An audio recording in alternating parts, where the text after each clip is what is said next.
Since evil Emperor Palpatine destroyed the Jedi Knights and seized power, his reign has become absolute.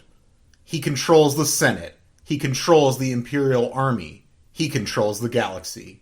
He is a Sith. And now, for mysterious reasons, he wants to control Ferrus Olin, ex-Padawan. Ferrus does not want to aid the Empire in any way. But when the Emperor threatens the lives of the people closest to him, Ferrus doesn't have a choice. He agrees to go on a secret mission for Palpatine, to become a double agent, and somehow keep his allegiance to the fallen Jedi Order. Can he succeed? Or are the Emperor and his henchman Darth Vader too powerful to overcome?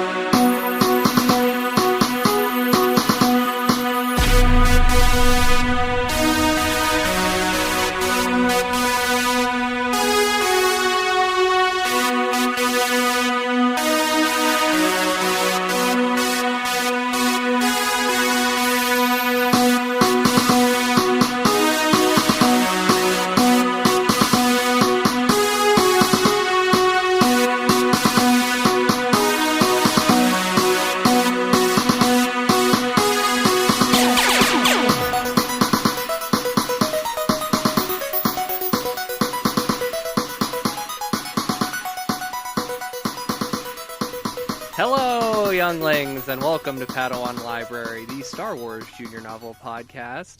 I hear your host, as always, Tim May. Hey, and you are? Introducing you first. Hey. I'm Levi Peretic. So, all right. And we're this week we're reviewing Star Wars Last of the Jedi #5, A Tangled Web by Jude Watson. I got a banner in store for everybody this week. This book is a banger. However, I will say This cover is great. This is the best cover that cover artist John Van Fleet. It's his best cover in his 5 books.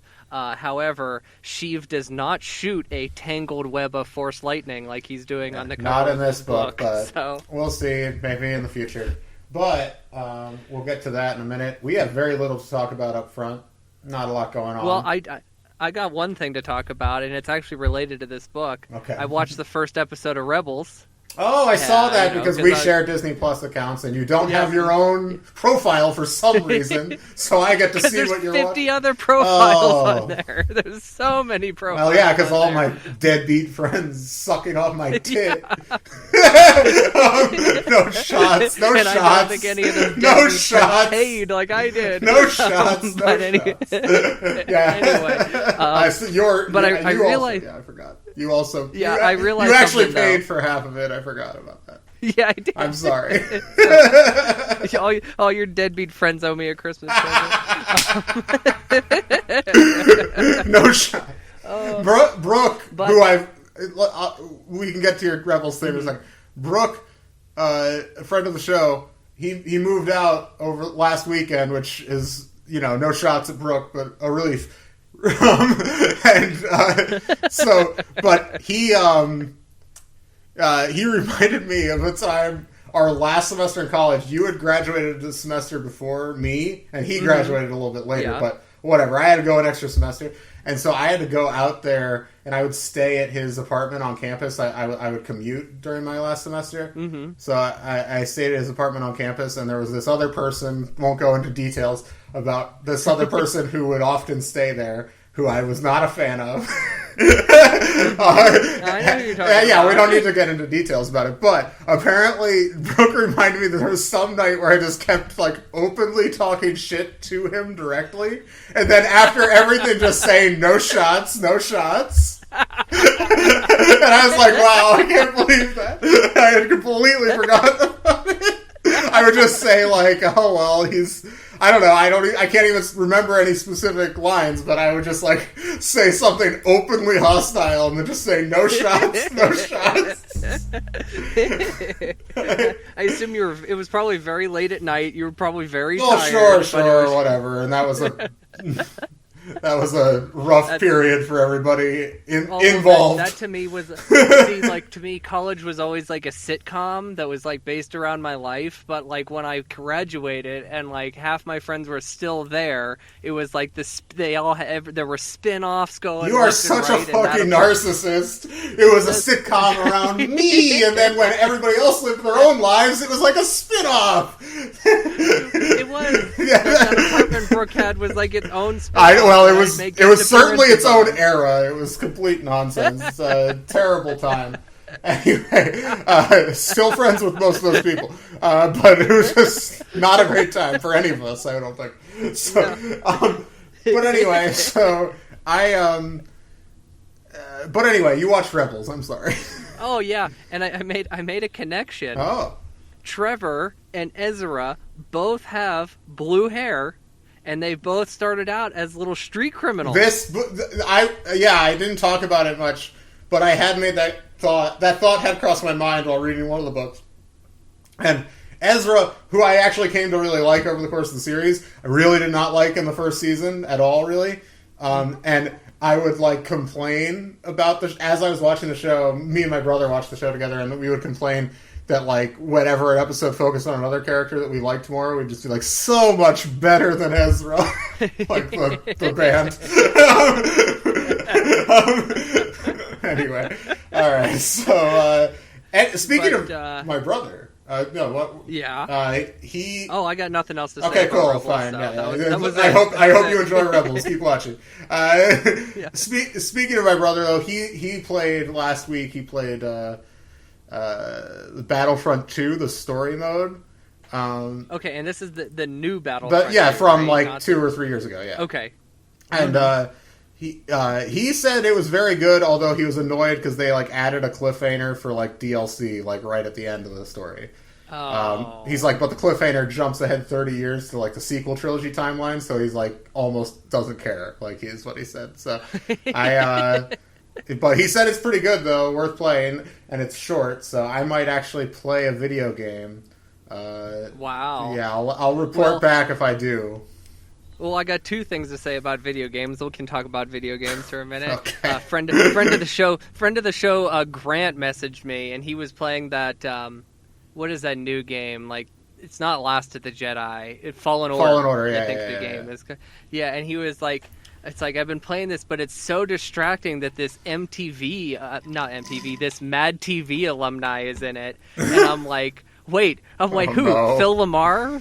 Is Phil Lamar in it? And Clone Wars legend? Not Phil. Yeah, Phil Lamar. It's Deborah. He's like a legendary voice actor. Yeah, he's Kit Fisto. So, yeah. But it's not. It's actually, I believe her name's Deborah Wilson. You are much more of a Mad TV person than me. I watched a lot of Comedy Central before they started playing SNL. So, or did they played SNL early? We were kids when they were playing SNL. I stopped watching when I think they replaced it with Mad TV, and that's when I stopped watching it in the afternoon. Okay. But yeah. Well, my dad was always a Mad TV fan, like over SNL, like that was his like. Oh he my god, that's SNL. That's like one of the craziest takes. That's like being like. That's like liking Pepsi more than Coke. Although that's like more reasonable, actually, like because more people actually think that. It's such a crazy minority opinion to be like Mad TV better than SNL, especially like the peak years of Mad TV overlap with like fucking like Will Ferrell era SNL, like an incredible period. Like it's mind blowing to me that Mad TV lasted until like the 2008 election. Like it should have never. That is never gone that There's far. No way that's true. That is false. Those are fake Wikipedia pages you're looking at. All right. Well, we have nothing else to say. We don't need to get on a huge tangent about Mad TV. One thing I did want to tell you about, because I don't remember if on the show, well, we did discuss on the show Grand Theft Auto. Yeah. So I've been playing San Andreas. Okay. Great game. I agree. It's the best because I think one of the things that makes it great is there's so like many mini games in it, like kind of thing. Like it, but that game, I don't know if it's just because I'm becoming an inept gamer or what, but I started out playing that game like I'm doing no cheat codes. No way, because Grand Theft Auto, famous for cheat codes, yes. And no cheat codes. About 4 days went by, and it got so difficult. I kept failing missions left and right. I had to break down and use the cheat code. So yeah, well, we've always called you Levi No Cheat Codes Peretic. So, all right. What's funny is like I was able to recall 2 cheat codes without looking it up. I was able to just put them right into like pure muscle memory. Wow, classic shit. Ugh. Yep. All right. Well, we should get into this book because there's actually a lot of fun stuff to talk about. There is a lot of fun stuff in this book. And yeah, so stay tuned. A Tangled Web coming right up. Welcome back to Padawan Library. I'm Tim May, here as always with Levi Peretic. Au revoir. That's not okay. That's not hello in France. That's bye. It's the French. Yeah. No. I should know. I'm for some reason blanking on what hello is in French, even though hello? I took French and. Bonjour. I cannot believe this. I took French for 3 goddamn years in high school, and of course I know that just culturally. Right. I was just like you confused me with the au revoir. I was so confused. God fucking damn it. Oh my god. French class, listen. I got good grades in French class. I have lots of fond memories of French class, but I remember nothing at all. Mm-hmm. It is embarrassing. Well, that's like the 2 years of Spanish I took. So I took 3 years of French. Well, they say if you take it 4 years, that's what they always told us in school. If you took 4 years of Spanish, like you could speak it fluently. And I was like, I don't know about that. So, but I took 3 years of French, and it was like the same 3 or 4 people in every year, so we were all tight. And it was a good time. I remember I got.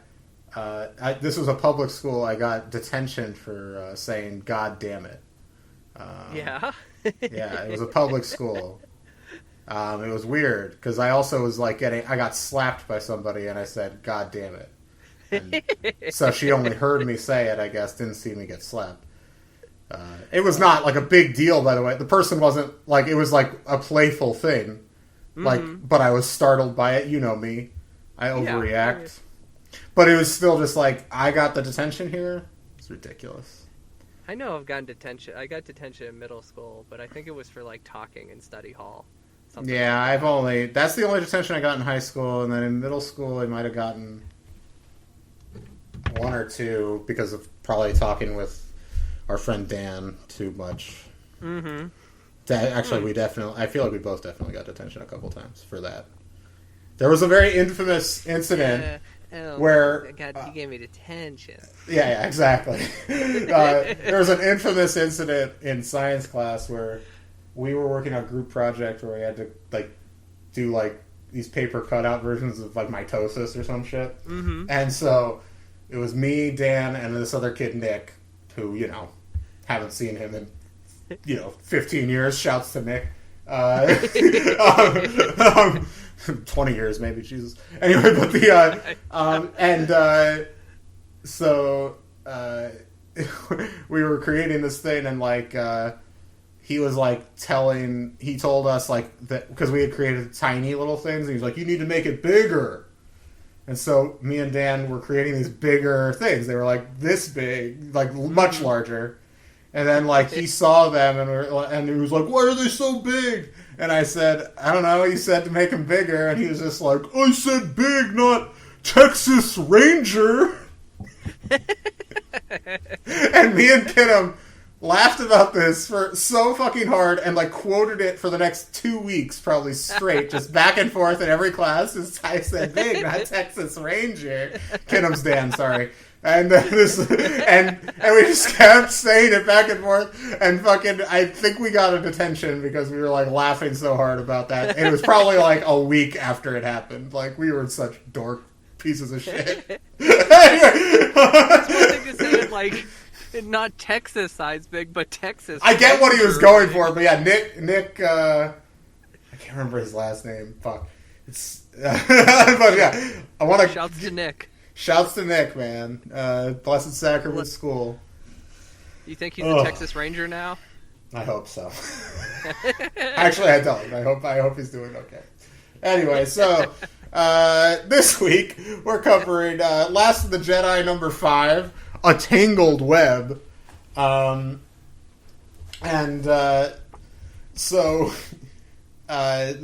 Tangled Web, of course, makes me think of my other true love besides Star Wars. Maybe my truest Charlotte's love.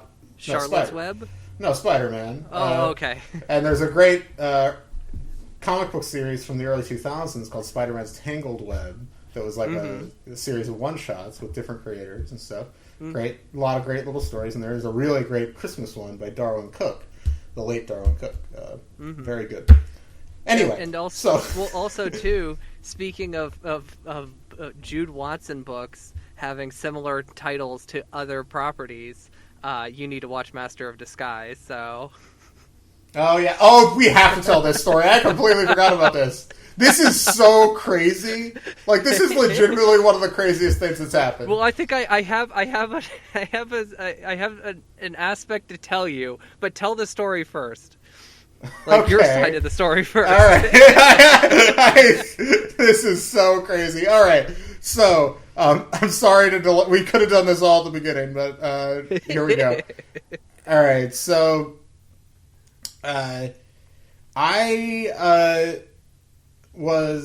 Brooke was moving out on Sunday, and we caught there was a little stack of DVDs on my shelf that were his, so I picked them up and handed it to them, and at the bottom was a copy of Master of Disguise, the film starring Dana Carvey. Now, I want to say up front that I remember at the time we recorded the episode, I believe that's a Jedi Apprentice book, The Master of Disguise. Oh, actually, no, it's a... Or is it Jedi Quest? It's Jedi Quest. Quest, sorry. Yeah. Whatever, but it was like 8-9 months ago, like a long time ago. It was last year, I think. So, at that time, when we recorded that episode, I do remember that you had offered Brooke money to rent the movie online and force me to watch it before that episode. At the time, for whatever reason, that didn't work out. I don't remember all the details. But I was just surprised to see a DVD copy from the Exchange, where Brooke works, of this movie in my house. And then he's just like, well, that's yours. You got to keep it. Ha, ha, ha. We had a good laugh about it. Whatever. So I sent you a photo of me wearing that, me holding that up, and we had a good chuckle about it. And then about an hour later, this is what happened. This is so fucking weird, guys. Like, I promise you. This guy, Ian Simino, shouts to Ian. I'm using your full name. I hope that... What? Did Ian go to Edinburgh? Yes. Animation major? Okay, yes. Ian. I know Ian. Real cool guy. Pretty well. Very good guy. Like, a very good guy. Yeah, very good guy. We were very good friends freshman year. Kind of lost touch after that. You know, would say hi when we saw each other, but you know, we didn't hang out much after freshman year. But we were very good friends freshman year, and unlike unlike a lot of my former friends, never had any ill will. I don't know what I'm talking about. Me and Ian, we were close freshman year. He's a good guy. Anyway, wow. I have not spoken to him. That list has to be so narrow of friends that I have no. I don't actually hold grudges. Not on that list. I'm not actually holding any grudges. Actually, I can't really think of anybody from freshman year I hold a grudge at all. Okay, I was just I had a different group of friends for the most part freshman year. I did too. So you know. So, but yeah, I know you and your group of freshman friends maybe not the greatest.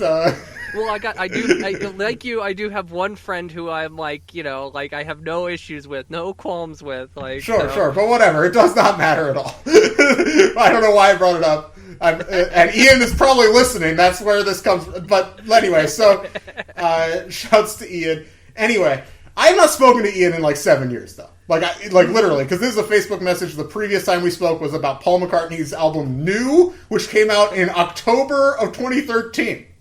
So we have not spoken in 7 years. And so he just messages me out of nowhere, watch Master of Disguise. And I was like, what is going on? So I said, and by the way, Ian, you were aware of him, but you weren't friends with him really, right? You didn't know him very well. We had a sculpture class together. with Lisa Austin, classic astronaut Lisa classic. Austin. Yeah. So that having a class with her like together, and like we hung out in that class pretty like we were okay, fine, but so, yeah. But I could not like. I thought that maybe somebody put him up to this, like you or Brooke, because we all went to school together. But like I was like, Levi and Brooke like weren't like didn't know him that well. Like they probably knew who he was, but like, and so I and so then I just responded, ha ha ha ha, this is an absolutely crazy message to receive, is what I said. And then he said, something in the Force just told me to send it. And I was like, huh, what is going on? I was like, I have no clue who could have put you up to this, but I almost want it to remain a mystery. This is so wild. And then Ian says, I guess I'll stop listening to Padawan Library then. And I was like, oh, so he must be listening to the show and he just listened to that episode. But the fact that it happened on the same day as this Brooke shit is insane. Well, you have a tendency, you and Brooke have this thing where if you're trying to get a point across, you'll message all of our friends to, like, for example, Movie Mason. Well, yes, a classic moment. I got a barrage of Movie Masons from every single person we know. That's what I thought was happening here. Well, when you sent me the photo, I'm like, Tim needs to be yelled at to watch Master of Disguise. A large group of people need to yell at him. So I posted on the Padawan Library Facebook, Instagram, and Twitter that photo, and I told everybody to message Tim on Facebook to tell him to watch Master of Disguise. He's the only one who did it. Only one, I know. That's why, so I thought it was absolutely crazy. I was like, what could happen? Like, that's, and like, yeah, I was just like, this is legitimately one of the last people I would have thought. Like, I'm not surprised that Ian might listen to the show. Like, he likes, I know he's a Star Wars fan, and, you know, right. he you know, knows me, and, like, that's fine, and I hope Ian's doing great. But I was just like, it was so weird. I couldn't believe it. Wild experience. All right. So now that we got that cleared up, so one day I'll watch the movie and we'll talk about it on the show. Maybe for our final episode. Hey, quick question, just to make sure. We're at 12 minutes, right? 11:56 is where I'm at. Yep, that's about where I'm at. I just wanted to make sure. It seemed like we were talking for a lot longer, so. Oh, no. Well, anyway. Okay, so this week, A Tangled Web. Last of the Jedi number 5 by Jude Watson. If you remember at the end of the previous book, Ferris had kind of gotten his whole team together. Yep. And right when he does, and they're about to head back to the asteroid home base, Sheev contacts him and says, come on over to my office. I have a proposal for you. And you're like, what the fuck? And so this book opens right away with Ferris just meeting with Sheev in the office. Mm-hmm. Which I thought was nice. Like, this book jumps right into it. There are many chapters that open and you're like, oh, okay. I know. This is what we're doing for this book. Like, this book has a treasure trove of surprises. It really does. There's a lot of great moments in this book. And, like, there's probably, like, what would you say, like, probably 4 storylines going within this book. Yeah, and in the early going, I was a little concerned because, like, it splits a lot of characters off and some characters who maybe you're not as invested in. Mm-hmm. But I actually think she was smart to do that because it, like, builds all these characters up. It built these characters up, and then there's some surprise characters that show up. Some surprise cameo. Well, not cameos, like, surprise, like, big roles. Big roles. From the Jude-verse, from just the movies, like, very cool. The big one towards the end at the Jude-verse, I did not see coming. Yes, we'll get there. We'll get there. I was screaming this morning, just like, yes!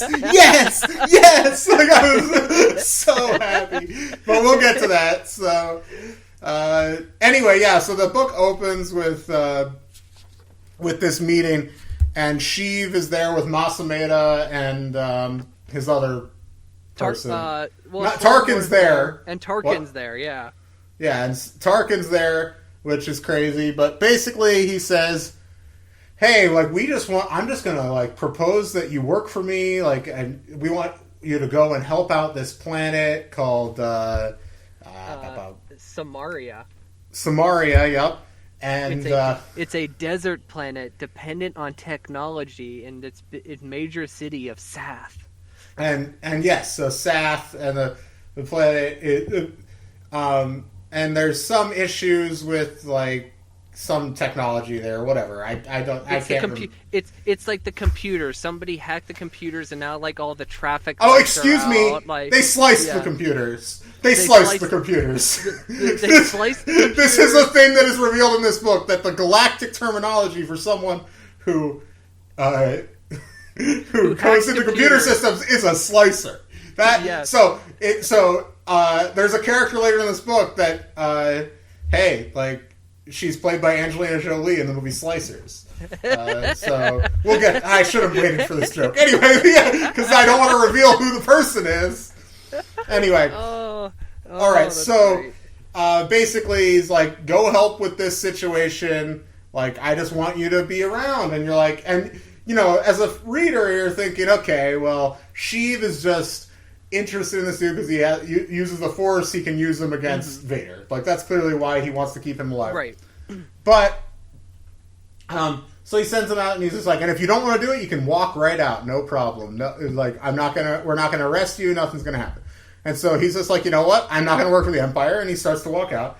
But then she's just like, wait a minute now. I have another additional piece of information to tell you. Your boy Roan, and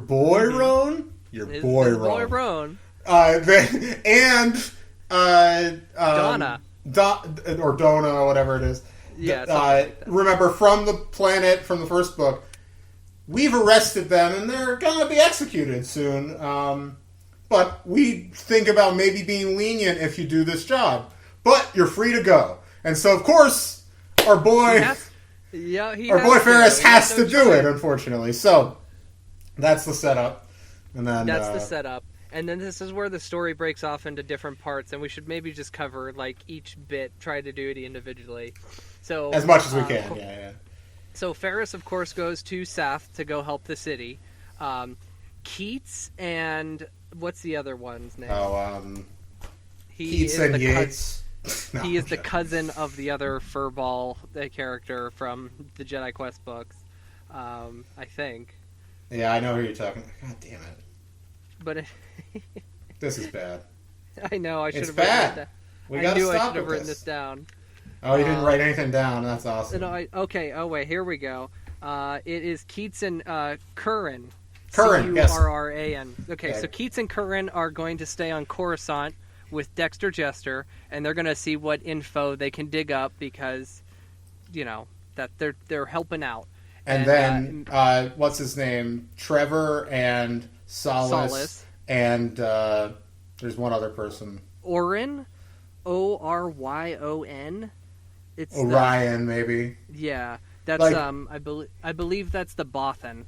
Right. And so they're going back to, what's the planet? They're going back to Trevor's home planet. They're going to Balassa. Balassa, yeah, to rescue Roan and Donna, while Ferris goes off and does the Emperor's bidding, or makes it look like he's doing the Emperor's bidding anyway. Mm-hmm. So there's that, and and those are the three main storylines. There's other stuff that comes in a little bit, and we'll get to that, but those are where all of them start off. And Ferris, when he arrives on Samaria, he's greeted by who's there. So he's greeted first of all by like the leader of Samaria, but who's really calling the shots in Samaria? Bog Davinian. Bog Davinian. Who, if you remember, is Astri Odo's ex-husband. And baby daddy. Yeah, and from Jedi Quest, he was involved in the big the games from the Dangerous Games, the Galactic Games. He was also involved in the what is it? The Big Senate Massacre. The Big Senate Massacre, yeah, which is in this book series is in a very important part in the universe. Imagine if somebody bought the first one of these books and was like, "Oh, here's a jumping on point." There's so much just deep Jude lore in these books. I know, right? There's no jumping on at all.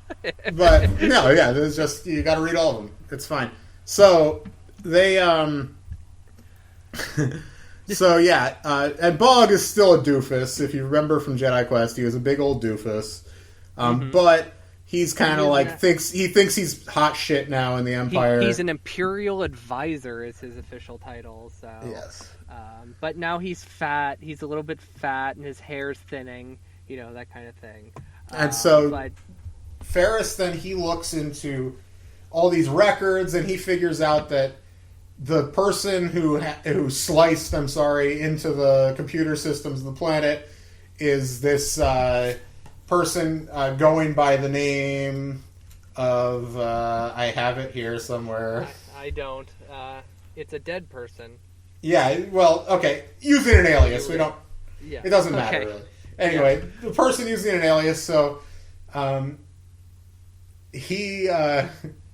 So Ferris goes looking basically for this person, wants to get there like before the Imperials do, to see like what's going on with this person. So because the other thing is he doesn't want to give this information over to Bog Davinian because that means the planet will come under total control of the Empire. Right. So like but he also is concerned, of course, about Roan and Dona. So he goes off looking.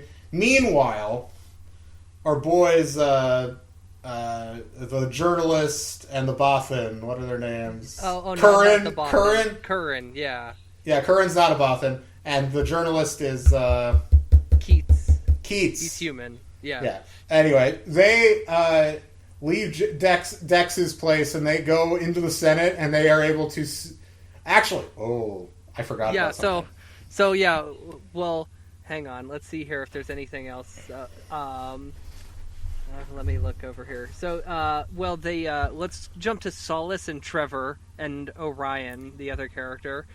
They find out that Donna and Roan have been taken off planet in a modified Corellian ship known as the True Justice. And the True Justice, they have to break into an Imperial hangar to get the data, they have to get the data pad so they can figure out where the ship is. And they figure out that, they break into the hangar, they get caught, they don't figure out where the ship is, but they do find out that the ship has a direct comm with Senator Sano Sauro, classic Jude character. And this is actually revealed earlier that Sano Sauro is in the book by just a chapter opens in his office where he's just thinking. Yeah. And so this blew me away. I was shocked by this. Sano Sauro, if you remember, hated Obi-Wan, tried, classic, and I believe it's in Deceptions. He's the one who tried Obi-Wan for the death of Brooke Chun. Yeah, and he hates the Jedi. He has a fucked up lightsaber to symbolize the death of the Jedi that the person sold to him said it's Mace Windu's lightsaber. He's like, I don't know that for sure, but just thinking of it makes me happy. Is basically what he said. And so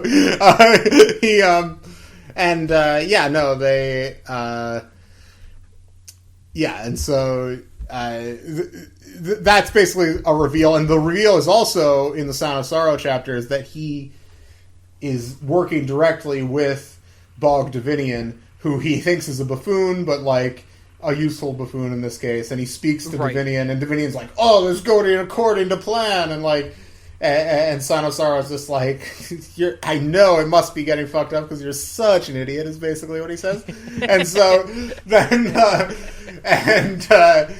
so they move into something I want to say though is the Sano's appearance to me is it fills in for the death of Inquisitor Malorum, Like he's kind of filling that secondary villain role. So last time we said we thought that Malorum would be back, and he might be, but I actually think it's feasible that he might be really dead because if they have Sano and if Vader's going to be like more prominent going forward, because we haven't gotten to Vader showing up, but he shows up in this book. Spoiler. Then it might not be necessary to have the Inquisitor, I don't think. But yeah. So Trevor and Solace. Real quick, Sano. He wants to be number 2. He hates Vader. He hates Vader, and then he just wants to be Sheev's boy. He wants to hang out with him. So we'll get into that later because there's some funny elements with that going on. I agree. And so, so Trevor and Solace and that crew, they've discovered this connection. And that's where Keats and Curran come in, because then they go to... Because then they sneak into his office in the Senate, and they find all this information relating to the ship.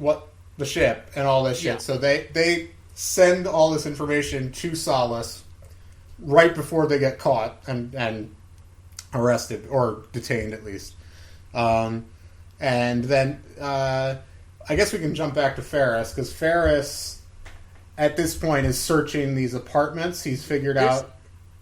What's that? Yeah, because this is the part of the book that I liked the least, was whenever Ferris was trying to figure out who it was. The whole lead up to it didn't make it wasn't compelling. I was I don't think it was compelling, but then the reveal I thought made it worth it. The reveal is the most compelling aspect of it. So yeah, basically we can kind of just jump through this. He figures out that the person using the alias, the Slicer themselves, is staying in these apartment buildings, these fancy high-rise apartment buildings. And he searches through an entire building, realizes they're not there, and then he looks, there's another building that's empty, finds the person there. And the person is Astri Odo! And her son, Loon! That's right, Astri Odo! By the way, probably my favorite character, my favorite Jude character. I love Astri. I'm very excited. I hope she gets a nice big role in the second half of this series. Mm-hmm. But anyway, so Astri, if you don't remember, of course, was Dee Odo's daughter. Dee was the former owner of Dex's Diner, friend of Qui-Gon's. Astri was very close with Obi-Wan. Obi-Wan clearly was interested in something more, I feel like. But as I think I've said before.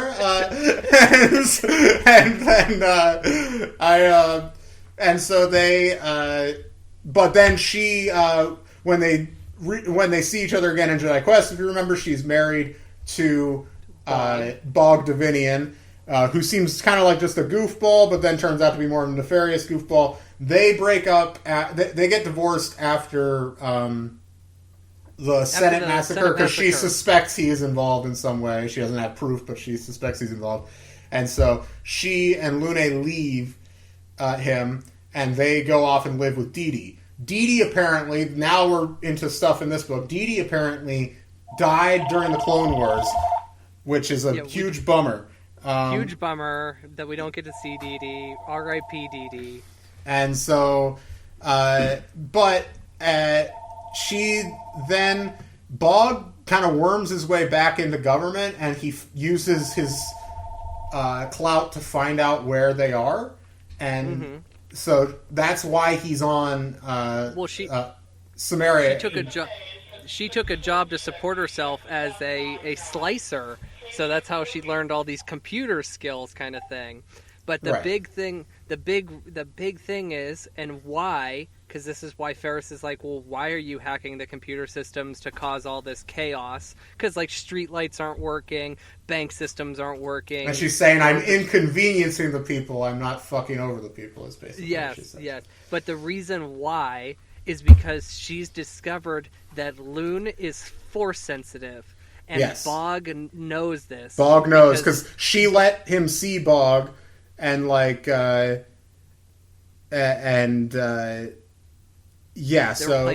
the way, Ferris is with this other guy who's clearly like supposed to be British, like Clive. I think. And Clive. I always think of Clive Owen. I forgot about Clive. And so Clive is like actually acts like a huge dick. It's just like, so wait a minute, you did all this so you could keep a son away from his father? And she was just like, oh yeah, his father's a piece of shit. Like, what are we talking about? Like, I was kind of just like, what the hell? Like, Clive's fucking, you don't know this life, Clive. Anyway, Clive too is like portrayed as like he tries to be like a ladies' man too. Like, at one point, he tries to like turn on his charm to get information, and it totally doesn't work at all. Yeah, it's so funny. So anyway, this is very cool to see Astri back, and Ferris. There's some kind of inner monologue stuff where he's like, I wish I could tell her that Obi-Wan was still alive because I know they were close, but like I gotta keep that secret. So that's an interesting thing because will that shoe drop at some point? I'm curious. So anyway, I'll see. At all at this point, the Solace and Trevor and them, they're able to. This is a fun part of the book. They're able to figure out when Roan and Dona's trial is going to be. They're kind of. This was so fun. And they like decide, okay, well we'll get there like earlier than the legal team's supposed to, and we'll pose as the legal team and just try to transport them out. And then like the officer in charge, like the bailiff or whatever, is like, oh well, we can get started right away. That's how the proceedings are supposed to start as soon as the legal team arrives, because like they want to get this done quick and efficiently and sinisterly, if you know what I mean. Yeah, so that's why they do it in space. It's like that maritime law kind of thing. So. And so yeah, and then there's like and so they go in there and they're not ready, but then basically like Solace is like, well, I'm the judge, and like and the prosecutor is a droid, and like the prosecutor's like this justice bot or something, and like and like they basically tilt the trial towards like freeing them and dismissing the case. And the justice bot is just like overloaded. Like, I can't understand. No, I don't understand. He keeps like calling objection, and then finally he storms off because he says his circuits are overheating, and it's causing it was like damage. Classic droid material. I loved it. And so basically they're able to escape, and they get onto the ship. What's the ship called again? The something True Justice. True Justice. True Justice. Yeah, fittingly enough, they take over the ship, though. They captain the ship and whatever. And they get off the planet, and they head essentially towards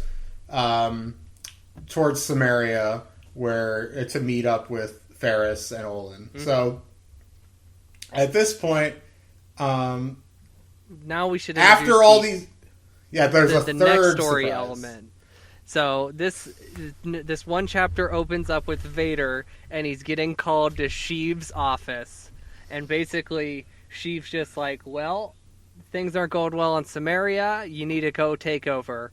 But there's this very interesting exchange between the two of them. Do you want to read some of this? This is on 95 into a little bit onto 97. Yeah. Who do you want to be, Sheev or Vader? Can I be Sheev? Yeah, I can't do a good Vader. Okay, I can't either. But where do we start? I was going to start with there's a line that is one reason, and then it says Sauro is useful. Sauro is useful. Where I was going to start. It's okay. Yep. All right. So that is one reason. Sauro is useful. He is trying hard to please me. He sent me a secret memo about the Academy. I can't do Sheev either, apparently. Vader waited. Sauro was not the problem. Not yet. He knew well that Sauro would plot against him. Sauro was more annoying than threatening. He has an idea, the Emperor said. It's about Force-sensitive children. Vader grew alert. We have eliminated the traitorous Jedi, but not the Force-sensitive. Sauro claims he is the only... I can't do got a little Yoda there. I'm just like, I'm going all over the place. Okay. I'm just going to read it. Okay. It's kind of like his the performance in Revenge of the Sith. All over the place. All right. We have eliminated the traitorous Jedi, but not the Force-sensitive. Sauro claims he is the only one in the galaxy who has the ability to discover a Force connection in children. Palpatine gave a mocking smile. Can you imagine the arrogance? He had a protege long ago, the fallen Jedi named Xanatos. He was once the apprentice of Qui-Gon Jinn. He turned to the dark side. I knew of him, but he was not my apprentice. Sauro said that Xanatos told him many secrets of the Jedi. He knows about midichlorians. Vader was keeping his anger in check. He inflates his importance. No doubt. But he thinks this will please me. He doesn't know that he is dealing with a Sith. It's quite amusing to listen to him. What does he want? To bring Force-sensitive children to the Academy, Palpatine responded. He believes the Force can be used to train pilots. Reflexes, instincts. He thinks in 10 years we could develop an invincible fleet. That's good. That's real good. It's really good. No, it's not good. He does not understand the Force, Vader said. You can't train children to develop the Force as pilots. He spit out the last word as in disdain. This? From a former pod racer? Oh! Whoa, whoa, whoa, whoa, whoa, whoa, whoa! Steve just demolishes Vader there. Vader didn't move. He knew his master brought up his childhood from time to time to test him, to prod the place that was most painful. Of course you're right, Palpatine said. But I am going to let him have his little idea. For now. Vader knew better than to disagree with his master, but he had to make his objection. This news troubled him. He did not want other Force-connected beings to be gathered together. Order 66 had eliminated the Jedi. He thought they were gone forever. It is a waste of time, his electronically enhanced voice said. His master turned to him once again. Vader saw the extent of his power. Palpatine knew him down to the bone. And that's where I was going to stop, so... Yeah, that's fine. All right. Oh, actually read the next Sheev bit, because it's actually... If it makes you uncomfortable, you can find your own way to stop it, Palpatine said. You and Sauro are headed for a showdown. It is up to you to choose when it will take place. I will not interfere. This game playing, Sheev. I love it. It's like he's just like I think that Sheev is just like a big like he's like a boxing fan, man. He just wants to see the best matchups. He's just like, why couldn't Mayweather and Pacquiao have fought when they were both at their peak? Is what he's saying. Well, he's like, I got the Sauro thing. He's like, I'm going to let them figure it out. But the real main event is yet to come. It's Vader versus somebody else. So, Interesting. So anyway, Vader goes to Samaria. He is able to track down Ferris because he figures Ferris has figured out who the hacker is, and they need to take the hacker down. This is, of course, when Solace and the gang show up. They rescue everybody, including Ashtray and her son Loon, who has a bit of a Force moment there. Him and Ferris share a Force moment. Well, yeah, basically, they create like a bridge from the top of a building, basically out of like the very narrow bridge, like with no guardrails, like an I-beam. They use like a piece of metal to make a bridge from like one building to another. Yeah, and so. And Loon has to walk out there, and Ferris is like, just trust your feelings, you'll be fine, and he is fine. So it's a big thing. But then they have to get to Astri's ship. Astri has a transport that's an Imperial transport. Right? Isn't that what it is? I think so. Something like that. And like, so it'll be easier for it to get off planet. So they have to get there. Here's one thing that was weird that when Solace and the gang show up at Astri's apartment, and like, how did they find it? Like, that's like, I felt like that wasn't explained. There was kind of a few like jumps there.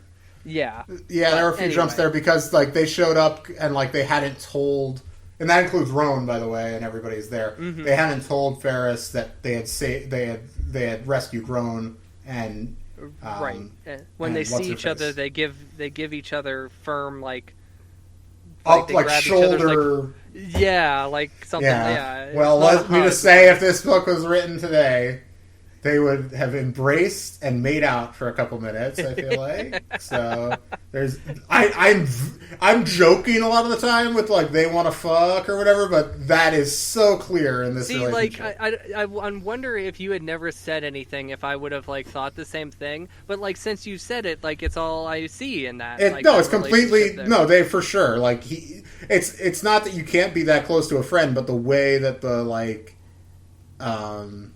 the way it's written, like it's just clearly like a romantic situation. It just right, which is fine, and I get why it's it was written in 2005 or 6 or whatever, and it was a big brand. I'm not surprised it's not like openly there, but like, Anyway, it's good. I mean, I like their relationship. It was an emotional moment, but regardless, they can't all fit onto the ship, and Ferris decides to stay behind. Trevor's pissed about this. He's like, every time I leave you, you get captured, and he's like, I'm not going to get captured.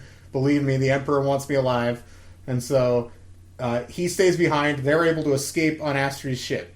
Everybody else. So everybody else is piled into Astri's ship, and they're going back to the asteroid, presumably. Astri's asteroid. She should take over the asteroid, become the mayor of the asteroid. Astri's asteroid. Anyway, and so Ferris hangs back. He decides to just confront Vader, but not confront him, just because like Vader knows he's working for the Emperor, and he's just like, yo, like, so we figured out who it is, and he gives the name of the alias to Vader, and Vader's like, that's not a real name, and he's like, yeah, I know, but that's all the information I have, and Vader's like, okay, and so Vader leaves.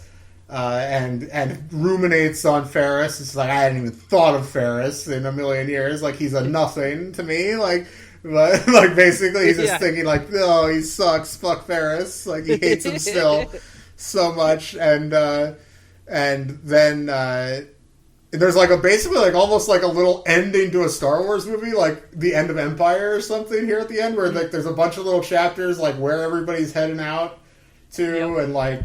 So you got like everybody on the ship heading to the asteroid, and then what's his face? Keats and Curran are able to. Oh, this is actually a fun moment. So they're captured by the Empire or the forces there. Right. It's actually a character by the name of Zachary. Yeah. He's the head of Senate Security, and it's just like Trevor. This is Zachery. It's Zackery. Oh, okay. I wrote it down wrong. But it's Zachary. It's just a normal Zachary. Like, I'm pretty sure, isn't it? Or is there an A normally there instead of the E? Yeah, I would say it's an A. So yeah, that's fine. But anyway, so this is another amazing cameo. So Senate, I forgot about this. Even though they're detained. And so Sauro interrogates them, and he says, who put you up to this? And they say it was Bog Davinian, and like, so that puts like, it's a lie, but it puts doubt in like Sauro's, he's like, I didn't think he was that smart, but I'll believe it. And then he leaves, and apparently if you're arrested by the Senate, they have to feed prisoners. So guess who makes a cameo? WA7. Oh, yes. Who, if you remember, is Dex's droid. His like waitress droid, yeah. Who has been, and who like apparently is now in the Senate building, has been like repainted, but she essentially like gets them, busts them loose, basically. Yeah, like, yeah, she brings him a plate of food with a blaster on it. And, like, you'd think, like, oh, Dex sent her, but no, like, she works in the Senate building or something. She, like, say hi to Dex for me. Yeah. So crazy. I forgot about that. Anyway, so they escape. That's also at the end there. And then it's back to Ferris on Sevarian's. Ferris is like, he wants to go back to the asteroid, but he has to, like, basically keep working for the Emperor and, like, to be, like, on the inside. He's a spy. He's a double agent now. And he's like, this is going to be fucked up. It's going to be super fucked up, and I'm going to be able to handle it. He's confident that he's going to be able to handle it, but he's concerned also. That's how the book ends. Yep. But, yeah. It's one of the first ones that doesn't have, like, a major cliffhanger at the end. It's kind of just setting up seemingly the status quo for the next couple books, basically. Mm-hmm. So, this book fucking rules. I just want to say that. This book does roll. I agree that there's, like, a couple little jumps in here or there. It's probably, like, it's not, like, an impeccably structured book. But I think splitting all the characters up made the supporting cast, like, more viable, because that was my issue with the last couple books, is a lot of stuff with the supporting cast where they were just all together, and it didn't feel like they had distinct personalities, you know? Right. And now I feel like I know who they are. And, so, and they, sorry, my phone keeps ringing.